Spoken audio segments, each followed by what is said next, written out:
नमस्कार दोस्तों, अपन ग्रंथियों की चर्चा कर रहे थे। ग्रंथियों के प्रकार अपन पढ़ चुके थे। इसके अलावा 22 स्रावी ग्रंथियों की भी अपन चर्चा कर चुके थे। और आज जो अपना टॉपिक होने जा रहा है वो होने जा रहा है अंतःस्रावी ग्रंथियां, यानी कि अपन चर्चा करने जा रहे हैं अंतःस्रावी ग्रंथियों के बारे में। कौन सी ग्रंथियां बताइए? अंतःस्रावी ग्रंथियां। कौन सी ग्रंथियां? अंतःस्रावी ग्रंथियां, यानी कि एंडोक्राइन ग्लैंड। कौन सी? Endocrine gland. कौन सी ग्रंथियां? अंतःस्रावी ग्रंथियां या फिर एंडोक्राइन ग्लैंड। देखिए, एंडोक्राइन ग्लैंड जो है उसमें कितनी ग्रंथियां होती है और कहां कहां पाई जाती है, कौन कौन से हार्मोन निकालती है, इसकी चर्चा अपन करेंगे। पर उससे पहले जान लेते हैं कि कौन कौन सी ग्रंथियां जो है आपके एंडोक्राइन ग्लैंड होती है आपके शरीर में। देखिए, अगर सबसे पहले ऊपर से स्टार्ट करते हैं कि मस्तिष्क से स्टार्ट करते हैं, तो मस्तिष्क में एंडोक्राइन ग्लैंड कौन कौन सी पाई जाती है। जैसे आपने नाम सुना होगा हाइपोथैलेमस। मस्तिष्क का एक पार्ट होता है हाइपोथैलेमस, और एक प्रकार की क्या है, अंतःस्रावी ग्रंथि भी है। क्या बताइए? हाइपोथैलेमस। आपने नाम सुना होगा पीयूष ग्रंथि। कौन सी ग्रंथि बताइए? पीयूष ग्रंथि या फिर पिट्यूटरी ग्रंथि। कौन सी ग्रंथि बताइए? पीयूष या फिर पिट्यूटरी ग्रंथि। ये भी क्या होती है? अंतःस्रावी ग्रंथि। आपने नाम सुना होगा पीनियल ग्रंथि। कौन सी ग्रंथि बताइए? पीनियल ग्रंथि। तो ये भी क्या होती है? अंतःस्रावी ग्रंथि। तीनों कहां पाई जाती है? ऊपर वाले पार्ट में, यानी कि मस्तिष्क में पाई जाती है तीनों ग्रंथियां। कौन कौन सी बताइए? हाइपोथैलेमस, पीयूष या फिर पिट्यूटरी, और एक और पीनियल ग्रंथि।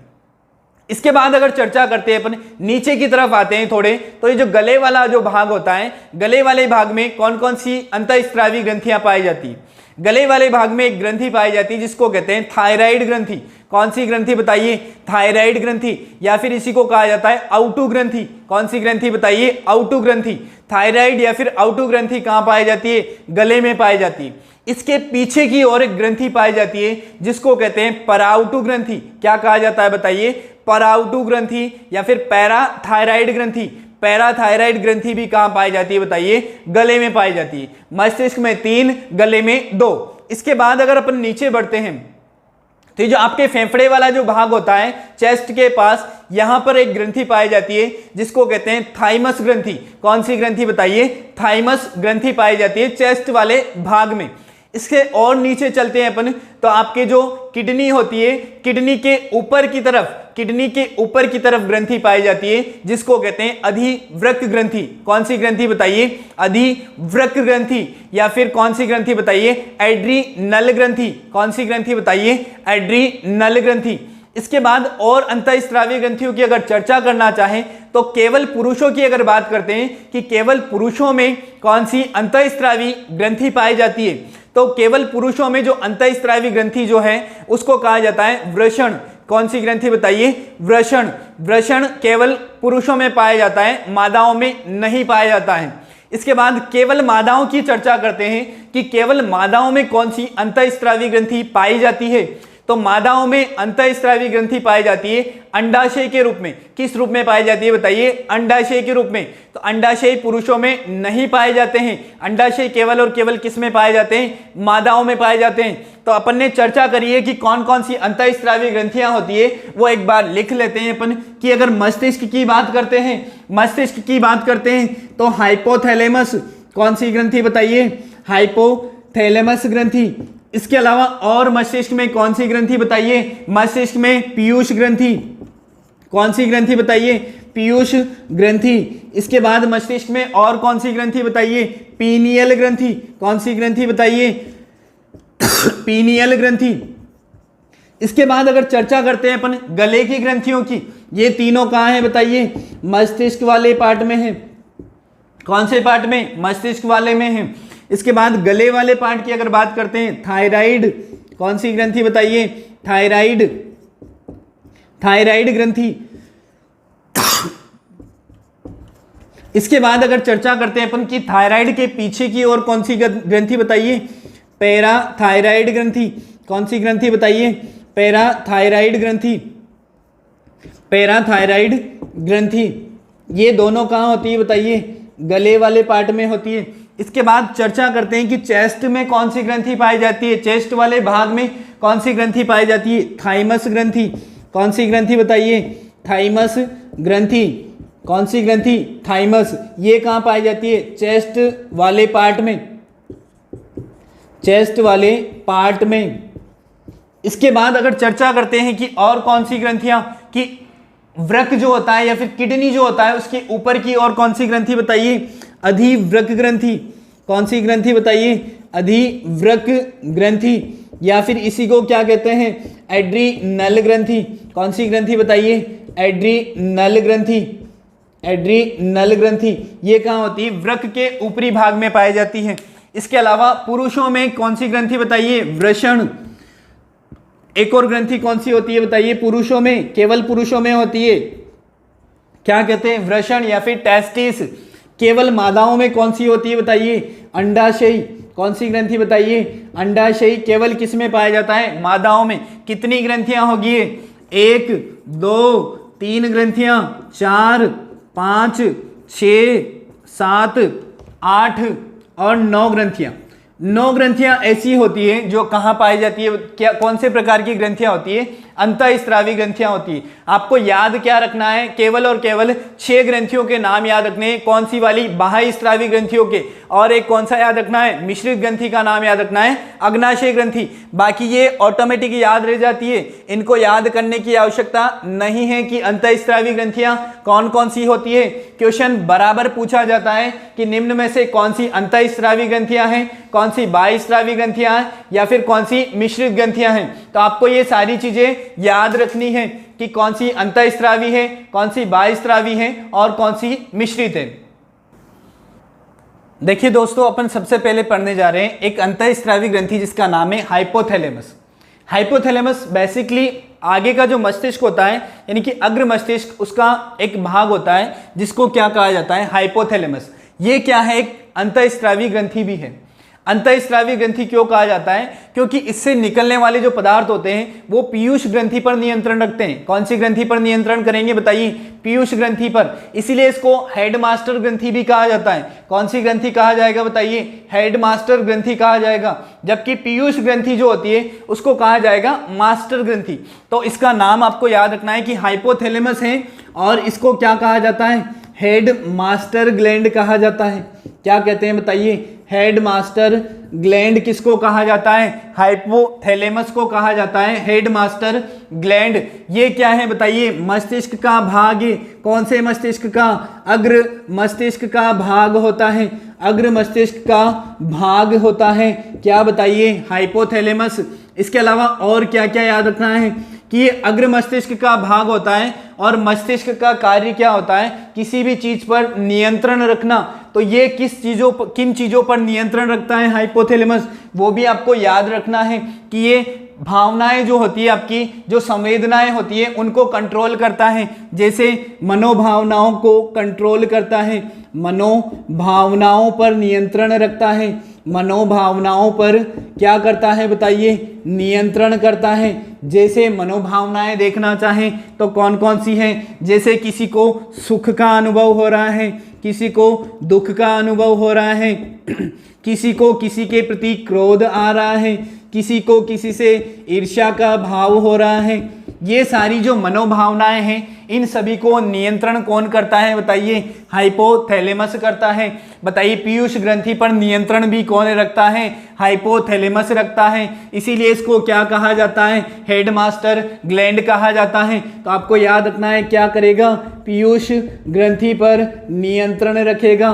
पीयूष ग्रंथि पर क्या करता है बताइए? नियंत्रण रखता है। इसीलिए इसको क्या कहा जाता है बताइए? हेडमास्टर ग्लैंड कहा जाता है। इतना आपको हाइपोथैलेमस में याद रखना है। अपनी अगली जो ग्रंथि है वो है पीयूष ग्रंथि। कौन सी ग्रंथि बताइए? पीयूष ग्रंथि या फिर पिट्यूटरी ग्रंथि। पीयूष ग्रंथि या फिर पिट्यूटरी ग्रंथि के बारे में आपको क्या याद रखना है? पाई तो मस्तिष्क में जाती है। आकार कैसा होता है? आकार होता है मटर के दाने के समान। कैसा होता है बताइए? मटर के दाने के समान। मटर के दाने के समान होता है, यानी कि पाई शेप होता है। पाई शेप, पाई शेप या फिर मटर के दाने के समान। सबसे छोटी जो ग्रंथि होती है शरीर में कौन सी होती है बताइए? पीयूष ग्रंथि। तो अगला फैक्ट याद रखना है आपको, सबसे छोटी होती है ये जितनी भी ग्रंथियां हैं उनमें सबसे छोटी ग्रंथि कौन सी है बताइए?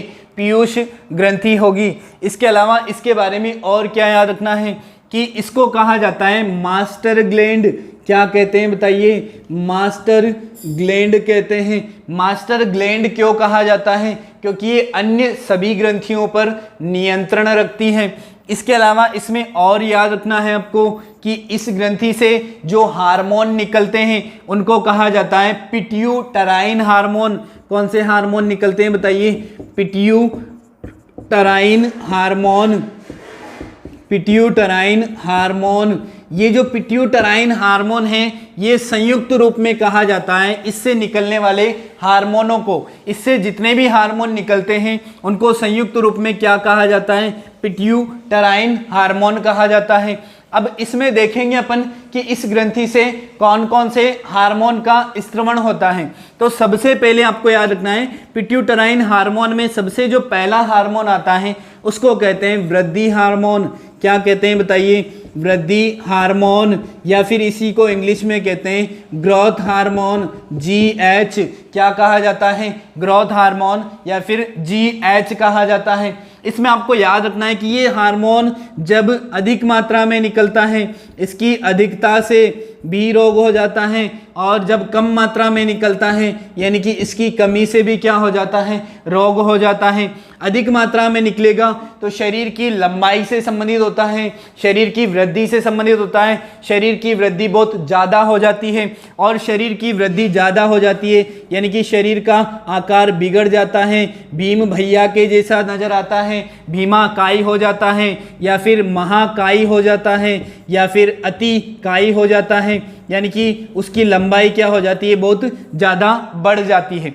अगर इसकी कमी किसी में हो जाती है तो फिर उसकी लंबाई क्या हो जाती है? बहुत कम रह जाती है। यानी कि क्या हो जाएगा? वो बौना हो जाता है। यानी कि क्या आ जाएगा? उसमें बौनापन आ जाता है। तो आपको याद रखना है वृद्धि हार्मोन की अधिकता से उसका आकार, शरीर की लंबाई बहुत ज़्यादा बढ़ जाती है। कमी से क्या हो जाएगा बताइए? उसमें बौनापन आ जाता है।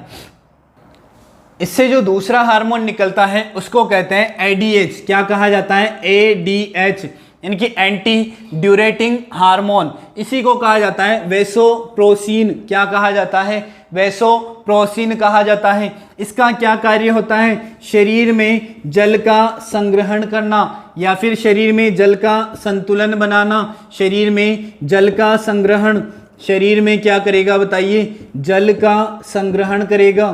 क्या करता है? शरीर में जल का संग्रहण करता है। जब इस हार्मोन की कमी हो जाती है तो शरीर में जल का संग्रहण नहीं हो पाता है, और जब शरीर में जल का संग्रहण नहीं हो पाएगा तो शरीर से जल बहुत अधिक मात्रा में बाहर निकलने लगता है। यानी कि शरीर से जल किस मार्ग के द्वारा बाहर निकलेगा आपका? तो वो निकलेगा आपके एक्सक्रीटरी सिस्टम के द्वारा, यानी कि मूत्र के माध्यम से निकलेगा। और जब मूत्र अधिक मात्रा में निकलने लगता है तो मूत्र कमी से क्या होगा बताइए? मूत्र अधिक मात्रा में निकलेगा। मूत्र अधिक मात्रा में निकलने लगता है, मूत्र अधिक मात्रा में बाहर निकलने लगता है, मूत्र अधिक मात्रा में निकलने लगता है। या फिर क्या होगा बताइए? बार बार मूत्र आएगा, या फिर क्या होगा? बार बार मूत्र आएगा, यानी कि बार बार मूत्र त्यागने की इच्छा होगी। बार बार मूत्र त्यागने की क्या होगी बताइए? इच्छा होगी। और बार बार जब मूत्र त्यागने की इच्छा होती है इसको क्या कहा जाता है? एक रोग कहा जाता है। यानी कि उसको कौन सा रोग हो जाएगा बताइए? उदकमय रोग हो जाता है। कौन सा रोग हो जाता है? उदकमय रोग हो जाता है। इसको इंग्लिश में कहा जाता है डायबिटीज इंसिपिडस। क्या कहा जाता है बताइए? Diabetes insipidus. क्या कहते हैं बताइए? Diabetes insipidus. यानी कि उसको क्या हो जाएगा? उस व्यक्ति को रोग हो जाता है जिसको क्या कहते हैं? उदकमय रोग या फिर डायबिटीज इंसिपिडस कहते हैं। अगला जो हार्मोन आता है उसको कहते हैं प्रोलैक्टिन हार्मोन। देखिए इसको किस प्रकार से याद रखना है आपको? लैक्ट शब्द इसमें आ रहा है, और लैक्ट का सीधा संबंध होता है मिल्क से या फिर दूध से। किससे होता है बताइए? मिल्क या फिर दूध से। यानी कि ये हार्मोन क्या करेगा? मिल्क का निर्माण करता है। क्या करता है बताइए, मिल्क का निर्माण करता है। कौन सा हार्मोन बताइए, प्रोलैक्टिन हार्मोन मादाओं में क्या करेगा, मिल्क का निर्माण करता है। इसके बाद अगला जो हार्मोन आता है आपके, वो आता है ऑक्सीटोसिन हार्मोन। कौन सा बताइए, oxytocin hormone, oxytocin hormone, oxytocin hormone इसी को कहा जाता है पिटोसिन हार्मोन। क्या कहा जाता है, पिटोसिन हार्मोन। और इसी को कहा जाता है लव हार्मोन। क्या कहा जाता है, लव हार्मोन। क्या कहा जाता है, लव हार्मोन। इसी को कहा जाता है बर्थ हार्मोन। क्या कहा जाता है, बर्थ हार्मोन। इसी को कहा जाता है अबॉर्शन हार्मोन। क्या कहा जाता है बताइए, अबॉर्शन हार्मोन। और ये जो हार्मोन है, ये इसका कार्य क्या होता है कि दूध का निर्माण तो कौन करेगा बताइए, दूध का निर्माण प्रोलैक्टिन हार्मोन करेगा। ये हार्मोन करता है दूध का स्त्रवण। क्या करता है बताइए, दूध के स्त्रवण को प्रेरित करता है। किसको प्रेरित करेगा, दूध के स्त्रवण को। किस में होता है दूध का स्त्रवण, मादाओं में होता है। इसलिए आपको याद रखना है कि मादाओं में दूध के स्त्रवण को प्रेरित कौन करेगा, ये हार्मोन। इसके अलावा एक पॉइंट और इसमें याद रखना है कि दुधारू जो पशु होते हैं, दुधारू जो पशु होते हैं, उनमें किसके इंजेक्शन लगाए जाते हैं, उसमें लगाए जाते हैं ऑक्सीटोसिन के इंजेक्शन। दुधारू पशुओं में इसके क्या लगाए जाते हैं बताइए, इसके इंजेक्शन लगाए जाते हैं ताकि वो दूध का स्त्रवण क्या करे बताइए, ज़्यादा मात्रा में करे। दोस्तों देखिए, पांचवा जो हार्मोन आता है आपका, उसको कहते हैं FSH, यानी कि फॉलिकल स्टिमुलेटिंग हार्मोन। क्या नाम है बताइए, follicle stimulating hormone. Follicle stimulating जो हार्मोन होता है, इसका कार्य क्या है कि मादाओं में, किसमें बताइए, मादाओं में अंडाणुओं का जो निर्माण होता है, मादाओं में अंडाणुओं का निर्माण या फिर अंडाणु का सिंथेसिस कौन करेगा बताइए, वो करता है FSH। मादाओं में अंडाणुओं के निर्माण को प्रेरित करता है। निर्माण को क्या करता है बताइए, प्रेरित करता है। यानी कि मादाओं में अंडाणुओं के निर्माण को प्रेरित कौन करेगा बताइए, ये हार्मोन। और फिर अंडाशय क्या करेगा, अंडाणुओं का निर्माण करेगा। इसके बाद आपको याद रखना है ल्यूटिनाइजिंग हार्मोन। ठीक है, अंडाणुओं के निर्माण को तो प्रेरित कर लिया, अब अंडोत्सर्ग भी करना पड़ेगा, यानी कि अंडाणुओं को बाहर भी निकालना पड़ेगा। तो ये क्या करता है, अंडोत्सर्ग को प्रेरित करता है। क्या करेगा बताइए, अंडोत्सर्ग को प्रेरित करता है। किसमें बताइए, मादाओं में। तो मादाओं में अंडोत्सर्ग को प्रेरित कौन करता है, LH, या फिर कौन करेगा, ल्यूटिनाइजिंग हार्मोन करेगा। इसी के साथ पीयूष ग्रंथि आपकी क्या हो जाती है, समाप्त हो जाती है। दोस्तों देखिए, अगली जो ग्रंथि आती है अपनी, वो आती है पीनियल ग्रंथि। कौन सी ग्रंथि बताइए, पीनियल ग्रंथि। ये भी मस्तिष्क में ही पाई जाती है। और इसकी जो एग्जैक्ट लोकेशन देखना चाहें तो आपके जो ये यहाँ पे दोनों आंखों के बीच में यहाँ जो भाग होता है, जहाँ पे शिव भगवान की तीसरी आंख पाई जाती है, उसी जगह अंदर की तरफ कौन सी ग्रंथि होती है, पीनियल ग्रंथि पाई जाती है। इसके कुछ उपनाम हैं। कौन कौन से उपनाम हैं, इसको एक तो कहा जाता है तीसरी आंख। क्या कहते हैं बताइए, तीसरी आंख, या फिर थर्ड आई कहा जाता है। क्या कहा जाता है बताइए, थर्ड आई कहा जाता है। इसके साथ ही आपको याद रखना है कि बायोलॉजिकल घड़ी, बायोलॉजिकल क्लॉक किसको कहा जाता है, बायोलॉजिकल क्लॉक भी कहा जाता है। कौन सी ग्रंथि को बताइए, पीनियल ग्रंथि को। एक नाम और आपको याद रखना है इसका, मस्तिष्क की रेत, या फिर मस्तिष्क की रेत, यानी कि सैंड ऑफ ब्रेन। क्या कहा जाता है, सैंड ऑफ ब्रेन। ये भी किसको कहा जाता है, पीनियल ग्रंथि को ही कहा जाता है। क्या कहा जाता है, मस्तिष्क की रेत, बायोलॉजिकल क्लॉक और तीसरी आंख। इससे निकलने वाला जो हार्मोन है, उसका नाम क्या होता है, उसका नाम होता है मिलेटोनिन हार्मोन। कौन सा हार्मोन बताइए, मिलेटोनिन हार्मोन। इससे स्त्रावित होता है। कौन सा हार्मोन निकलता है, मिलेटोनिन हार्मोन निकलता है। कौन सी ग्रंथि से, पीनियल ग्रंथि से। देखिए दोस्तों, अगली जो ग्रंथि आती है अपनी वो आती है थायराइड ग्रंथि। इसी को कहा जाता है आउटो ग्रंथि। कौन सी ग्रंथि बताइए? आउटो या फिर थायराइड। कहाँ पर पाई जाती है? गले में पाई जाती है। आकार कैसा होता है इसका? एच के समान होता है। कैसा होता है बताइए? एच के समान होता है। किसका आकार बताइए? थायराइड ग्रंथि का। गले में पाई जाती है, एच के समान इसका आकार होता है। इससे जो हार्मोन निकलता है उसका नाम क्या है बताइए? Thyroxine hormone. कौन सा बताइए? Thyroxine hormone. कौन सी ग्रंथि से निकलेगा थाइरोक्सिन हार्मोन? थाइरोक्सिन हार्मोन निकलता है थायराइड ग्रंथि से। इसके अलावा ये जो थाइरोक्सिन हार्मोन होता है इसका निर्माण किससे होता है? इसका निर्माण होता है आयोडीन से। किससे होगा बताइए इसका निर्माण? आयोडीन से। यानी कि इसका संबंध किससे है बताइए? आयोडीन से है। थाइरोक्सिन की कमी से या फिर आयोडीन की कमी से कौन सा रोग हो जाता है बताइए? गले में रोग हो जाता है, गलगंड। या फिर कौन सा रोग बताइए? घेंगा। या फिर कौन सा रोग बताइए? ग्वाइटर। कौन सा रोग बताइए? ग्वाइटर। ये जो गलगंड, घेंगा या फिर ग्वाइटर रोग है इसमें क्या हो जाता है? गला फूल जाता है। और इसके अलावा इसमें और क्या क्या याद रखना है कि इसका संबंध किससे है? आयोडीन से। इसीलिए आयोडीनाइज्ड ग्लैंड कहा जाता है इसको। क्या कहा जाता है बताइए? आयोडीनाइज्ड ग्लैंड कहा जाता है। आयोडीनाइज्ड ग्रंथि किसको कहा जाता है बताइए?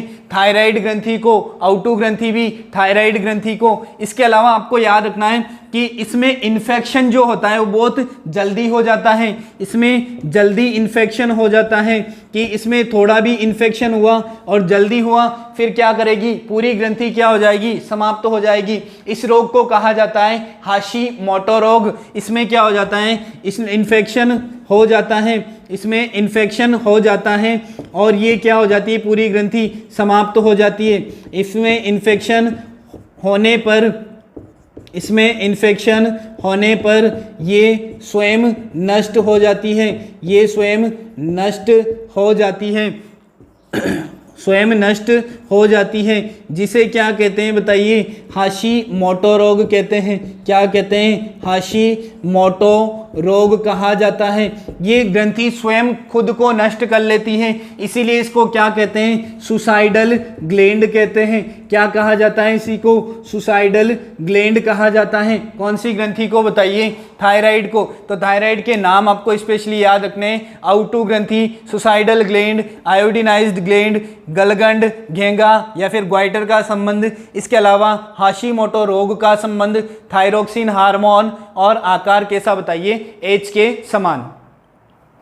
अगली जो अपनी ग्रंथि आती है वो आती है पराउटो ग्रंथि या फिर पैराथायराइड ग्रंथि।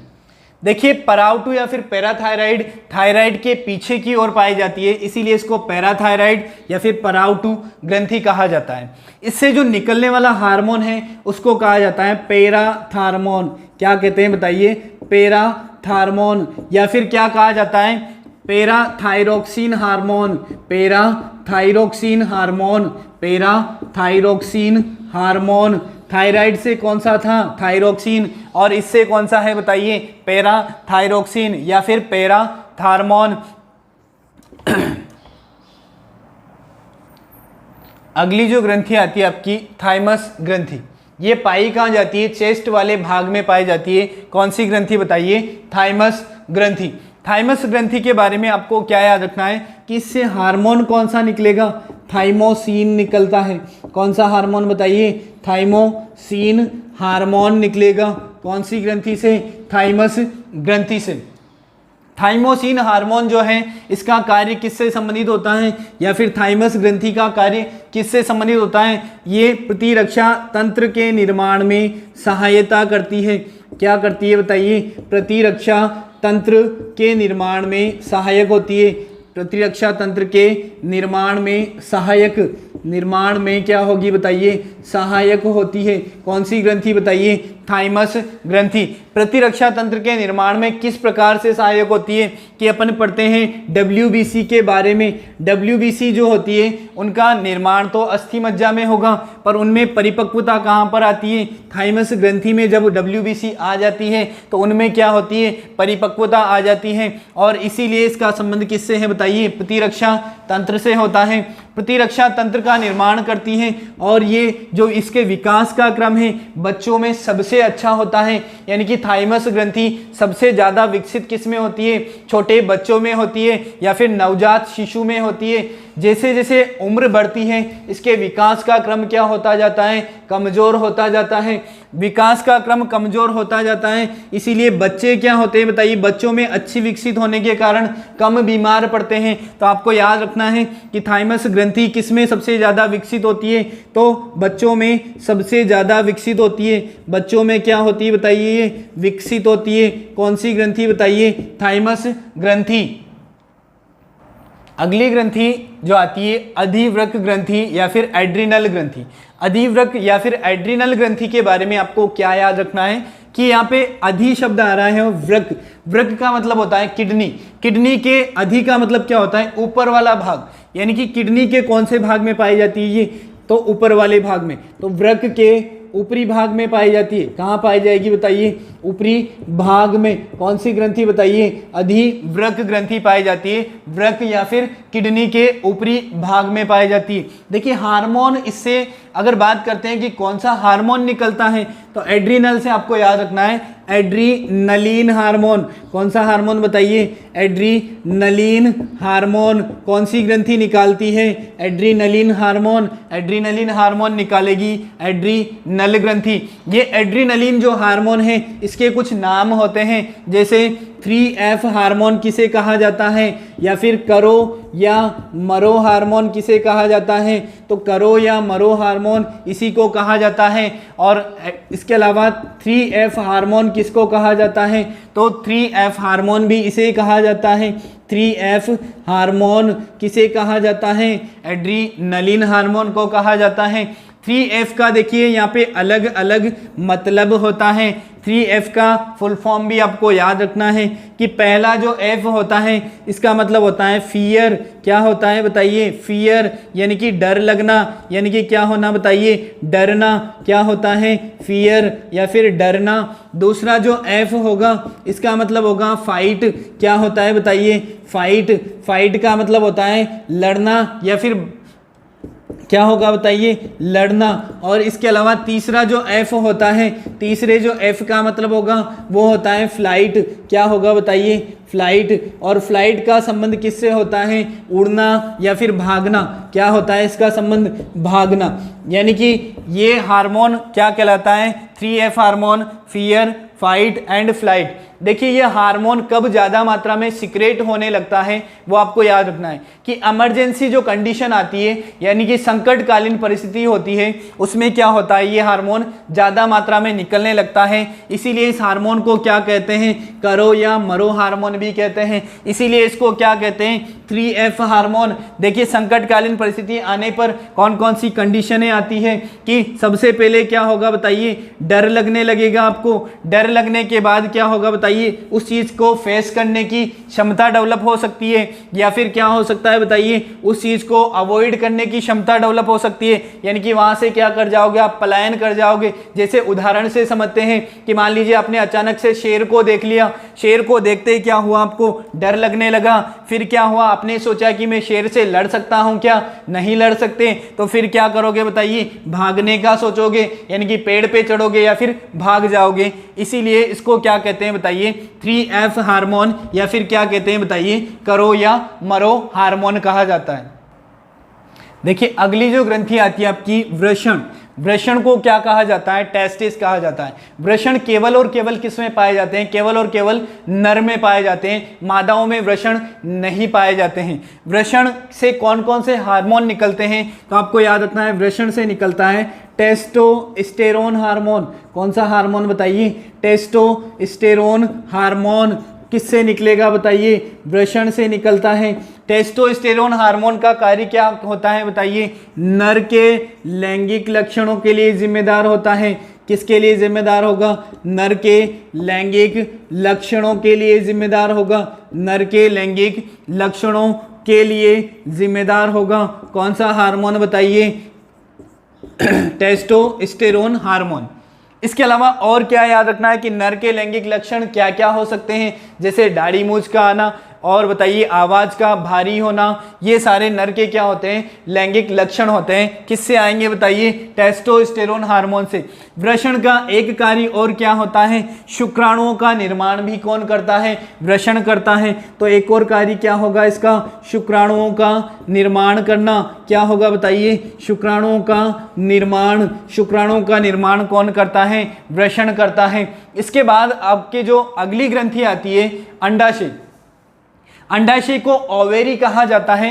ओवेरी या फिर अंडाशय किस में पाया जाता है? केवल और केवल मादाओं में पाया जाता है। नर में अंडाशय नहीं पाए जाते हैं। कितने अंडाशय होते हैं? 2 अंडाशय होते हैं। ऐसे ही पुरुषों में वृषण कितने होते हैं? पुरुषों में भी 2 वृषण होते हैं। अंडाशय का कार्य क्या है? यहाँ जो नर के लैंगिक लक्षणों के लिए जिम्मेदार वृषण होते हैं, वहीं मादा के लैंगिक लक्षणों के लिए जिम्मेदार क्या होंगे? अंडाशय होंगे। और इसके अलावा शुक्राणुओं का निर्माण यहाँ पे कौन करेंगे? वृषण करते हैं। यहाँ पे अंडाणुओं का निर्माण कौन करेंगे? अंडाशय करेंगे। इससे निकलने वाले अगर हार्मोन की बात करते हैं तो इसमें 2 हार्मोन निकलते हैं। एक हार्मोन है एस्ट्रोजन हार्मोन। कौन सा हार्मोन बताइए? एस्ट्रोजन। दूसरा क्या है बताइए? Progesterone hormone. कौन सा हार्मोन बताइए? Progesterone hormone. तो कौन से हार्मोन निकलते हैं बताइए? एस्ट्रोजन तथा प्रोजेस्टेरोन हार्मोन। किससे निकलते हैं? अंडाशय से निकलेंगे। अंडाशय में और क्या है बताइए? और क्या कार्य होते हैं कि ये एस्ट्रोजन और जो प्रोजेस्टेरोन है ये क्या करते हैं? मादा के लैंगिक लक्षणों के लिए जिम्मेदार, मादा के लैंगिक लक्षणों के लिए जिम्मेदार होते हैं। लक्षणों के लिए जिम्मेदार कौन होंगे बताइए? के लिए जिम्मेदार होते हैं एस्ट्रोजन तथा प्रोजेस्टेरोन हार्मोन। इसके साथ ही आपको याद रखना है कि मादा के लैंगिक लक्षण क्या क्या हो सकते हैं। जैसे मादाओं की आवाज़ पतली होने लगती है। मादाओं में क्या होगा बताइए? स्तनों का विकास होने लगता है। और इसके बाद एक आपको और पॉइंट याद रखना है, जैसे यहाँ पे शुक्राणुओं का निर्माण वृषण करते हैं, उसी प्रकार अंडाणुओं का निर्माण कौन करेगा?